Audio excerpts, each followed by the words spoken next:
If you wanted to see this tripod selfie stick in action before you put it in your cart, then you're in the right place. Gadget Junkie here. In this video, I'm featuring this TP23 tripod selfie stick that was sent over to me to showcase for you guys. Guys, as you can see, this here is a very compact selfie stick. Fits in the hand very nicely. Features a GoPro mount if you need it. This is removable, and it's got the 1/4" thread there that you can put your 360 cams directly into, especially your Insta360 cams.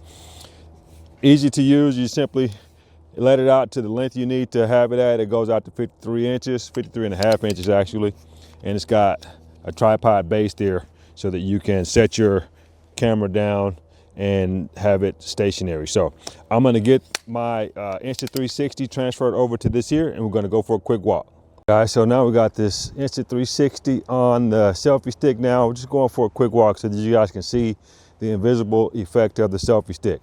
So I can move my camera around various positions here, and you'll see that the stick stays invisible. So if you guys are looking for a alternative to the selfie stick that may have come with your 360 camera and you want something that has a built-in tripod, I highly recommend this here. I hope this helps.